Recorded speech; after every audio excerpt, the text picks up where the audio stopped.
Bonjour à tous.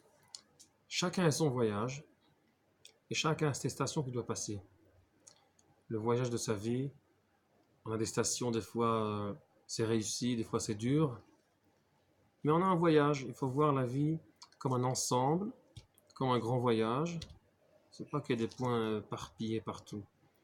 Si on veut être constructif, comprendre ce qui se passe autour de nous, on doit comprendre que la vie, c'est un voyage. Et chaque fois qu'on passe d'un point à l'autre, d'une station à l'autre, ça veut dire on a fini quelque chose, on a compris quelque chose et on peut aller en avant. C'est très important de voir toute la vie comme un ensemble et pas des points éparpillés. Maintenant, comment on doit faire pour comprendre chaque point, chaque station dans notre vie? On doit regarder l'intérieur. On doit bien essorer, si vous voulez, bien profiter de ce point.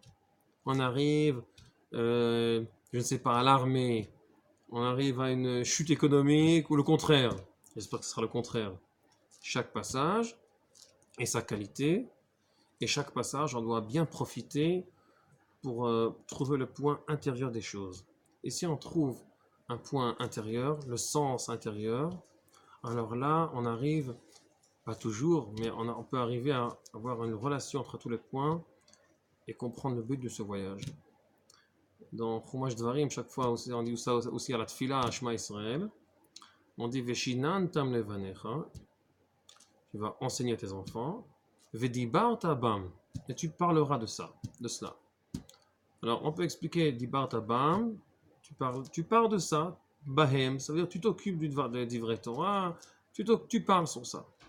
Mais on peut dire aussi Vedibar tabam, Vedibar tabetocham, là-dedans, au fond des choses. Quand on voit un phénomène, il faut comprendre que beaucoup de fois c'est un symptôme et c'est pas le centre. Quand on voit quelque chose, c'est une station qui elle nous guide quelque chose, elle nous dit quelque chose.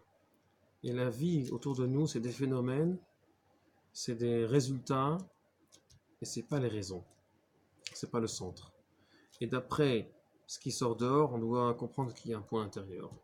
Alors, Dibarta Bam, c'est Dibarta Betocham, là-dedans. On doit voir le point intérieur. Quand on dit Bam, en hébreu, c'est pardon, c'est 42 stations. Membet, Arbaim Veshtaim. Et quand on va dans le désert de la vie, ou le désert d'Am Israël, il y a 42 stations. La paracha, elle parle de 42 stations. Orachaim, le Pérouge de Orachaim, il explique que chaque station, on devait réparer quelque chose. Et maintenant, on comprend. Maintenant, même bête, c'est 42. Et ça fait aussi les initiales de Shem Hashem. Il y a un nom. Un nom du Kadosh Baruch Hu, ça veut dire des lettres, un rassemblement de lettres, qu'on ne comprend pas toujours qu'est-ce qu'il veut dire. Il y a des sens secrets.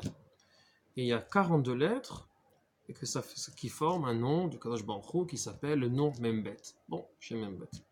Mais on comprend, c'est de la notion. C'est un nom qui nous fait remonter, qui rassemble tous les points, qui résume le voyage. Il dit qu'il y a un voyage. C'est pour ça qu'on a fini la semaine, on arrive à Shabbat. On avait un voyage de 6 jours, on a bien travaillé. Et maintenant, on peut cueillir les fruits. À l'Echadodi, quand on dit Anabekoar, cette fille-là, les initiales des lettres, des mots, c'est 42 mots, c'est le nom 42. On arrive à monter. Quand le Kohen Gadol il rentre, Yom Kippour, au Kodesh Kodashim, le point le plus sacré, le plus profond, une fois par an, le Kohen Gadol il peut rentrer au Kodesh Kodashim dans le Bet Mikdash. Qu'est-ce qu'il a dit pour rentrer avant? Shem Membet, le nom 42. Ça veut dire si on veut monter en haut, si on veut faire un voyage jusqu'en haut, ou si vous voulez jusqu'au point le plus profond, on a le Shem Membet, ça veut dire Bam. Le mot Membet, le mot Bam, là-dedans, il est créé de 42 stations. C'est pas le mot qui explique les détails, c'est les détails qui ont créé le mot Bam. Alors, si on résume, on a un voyage. Notre station dans la vie, j'espère qu'on a des bonnes stations. Chaque fois, on doit essorer le point intérieur. Il faut parler Bam à l'intérieur. Et c'est ça le voyage dans le désert de Sinaï, 42 stations, chaque station est son rôle, mariage par mariage, je ne sais pas, chacun a son histoire, chacun a son voyage. Et c'est la parasha Mas'ei, la parasha du voyage.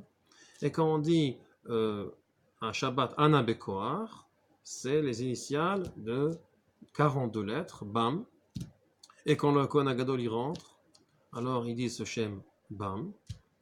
Et encore un petit détail, ça c'est encore une parenthèse, quand Elisha, il quitte, Elia où il est mort, il n'est pas vraiment mort, il monte en ciel.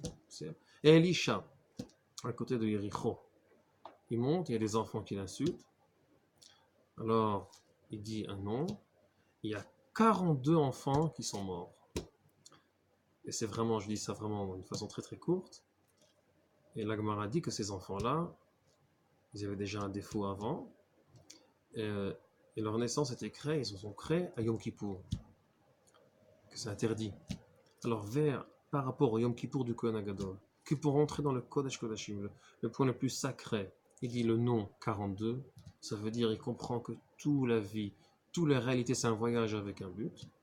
Et si on crée des enfants dans ce Yom Kippour, que c'est interdit parce que c'est une journée avec une nation spéciale, alors le 42, il s'exprime, il dit écoute, il y a un voyage là, et tu ne fais pas partie du voyage, tu n'arrives pas à rentrer dans ce voyage.